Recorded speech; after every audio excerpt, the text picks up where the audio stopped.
দেখুন, গণতন্ত্রের সবচেয়ে বড় মন্দির, এই মন্দিরে আমরা মানুষের আশীর্বাদ নিয়ে, জনতা জনার্দনের আশীর্বাদ নিয়ে, মাননীয় প্রধানমন্ত্রী নরেন্দ্র মোদীজির নেতৃত্বে যে সরকার তৈরি হয়েছে, আমরা আজকে বিধানসভায় প্রবেশ করেছি। এখানেই আইন তৈরি হবে, এখানেই বাজেট পেশ হবে এবং এই বিধানসভার প্রতি দায়বদ্ধতা সরকারের থাকবে। আপনারা গণতন্ত্রের যে প্রথম তিনটি কথা, for the people, by the people, of the people, এটা এই বিধানসভায় দেখতে পাবেন এবং এই বিধানসভায় কোনো কিছু গোপনীয়তা থাকবে না।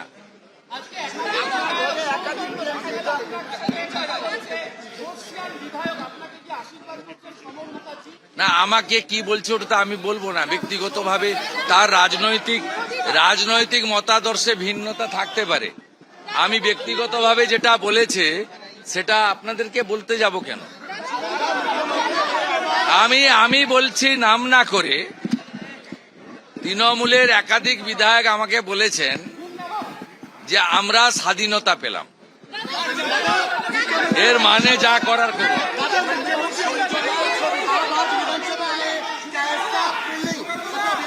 देखिए, विधानसभा का जो परंपरा है, एमएलए लोग को एमएलए के रूप में ओत लेना चाहिए।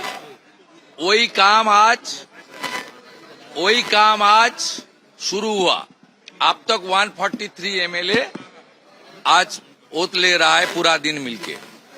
ये मैं पहले चीफ मिनिस्टर के नाते पहले ओत लिया भवानीपुर से, और बाकी एमएलए लोग भी ले रहा है। ये प्रक्रिया काल तक चलेगा और हमारी नया speaker day after tomorrow elected होगा, इसका पहली प्रक्रिया खत्म होगा।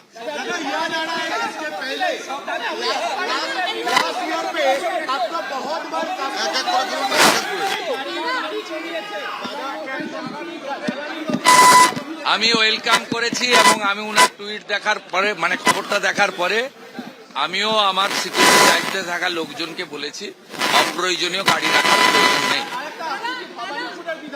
আমাদের প্রধানমন্ত্রী আমাদের পথ প্রদর্শক। স্বচ্ছ ভারত অভিযান থেকে রাষ্ট্রবাদের উত্থান, ভারতীয় সংস্কৃতি থেকে সনাতন সংস্কৃতির জাগরণ, সবকা সাথ, সবকা বিকাশ, সবকা বিশ্বাস, সবকা প্রয়াসের তিনি প্রবর্তক। তাই তিনি যেটা আজকে করেছেন সেটা আমরা করব এবং আমরা তার দেখানো পথেই চলব।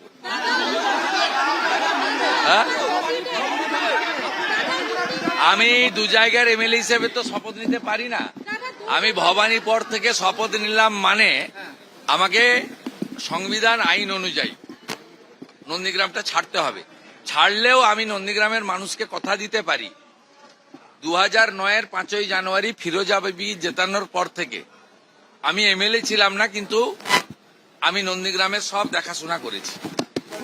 এখানেও একজন প্রতিনিধি থাকবেন বা তাকে নন্দীগ্রামের মানুষ নির্বাচিত করবে। বিধায়কের পরিষেবা থেকে শুরু করে আমি নির্বাচন চলাকালীন সমস্ত উন্নয়নের প্রতিশ্রুতি দিয়েছিলাম। আমি অন্য এলাকার উন্নয়নের সাথে সাথে নন্দীগ্রামে দেওয়া আমার কথাও আমি কার্যকর করব এবং নন্দীগ্রামের মানুষ তাদের বুঝতে দেব না বিধায়ক শুভেন্দু অধিকারী নয়। আমি বিজয় মিছিল বলছি না। আমাদের নেতা সভাপতি শ্রমিক ভট্টাচার্য বলেছেন ধন্যবাদ জ্ঞাপন করতে, অন্যকে অসুবিধায় না ফেলে, উত্ত্যক্ত না করে, অনিচ্ছুক লোকের গায়ে আবির বা ফুল না ছুড়ে খুব ভদ্রভাবে ধন্যবাদ জ্ঞাপন করতে আমি আমার নেতা, আমার প্রদেশ সভাপতির নির্দেশ মেনে ভবানীপুরে আজকে বিকেল 5টা থেকে 7টা আমি পুরো এলাকার মানুষকে যতটা পারি মানুষকে কৃতজ্ঞতা জ্ঞাপন করতে যাব অভিনন্দন যাত্রায়।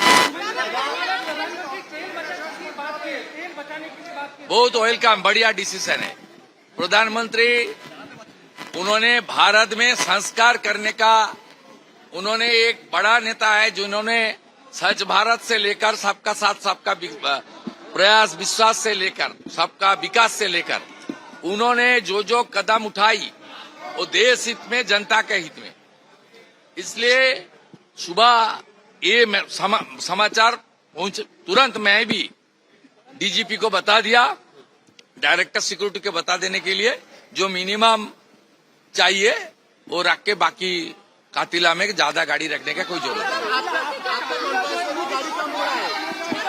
मैं सुबह ही कर दिया।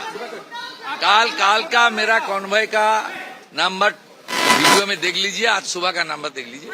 ये तो कोई संख्या नहीं है। उन्होंने जो कॉज के लिए बताया वो हम सब लोग को मान लेना चाहिए, अप्रिशिएट करना चाहिए। नहीं, ये तो कोई मैंडेटरी नहीं है। पीएम साहब ने किया, उन्होंने किसी के ऊपर नहीं दे दिया, जो उनको मानना पड़ेगा। लेकिन प्रधानमंत्री जी आज वर्ल्ड का लीडर है। उन्होंने, आप देखिए, पहले स्वच्छ भारत अभियान का पहले किस तरीके से पूरा कचरा था, ये एक सिविक सेंस का जागरण कर दिया उन्होंने। इसलिए ये भी बहुत जरूरी है। उन्होंने जो किया सब, मेरा तो पार्टी के ऊपर उठ के सब लोग करेगा।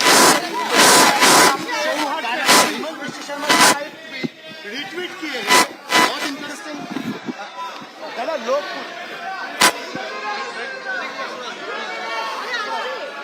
আমাদের ভিডিও ভালো লাগলে লাইক এবং শেয়ার করুন। কমেন্ট সেকশনে গিয়ে জানান আপনাদের মতামত। আরও ভিডিও পেতে আমাদের চ্যানেল সাবস্ক্রাইব করুন এবং প্রতি মুহূর্তে খবরের আপডেট পেতে প্রেস করুন বেল আইকন।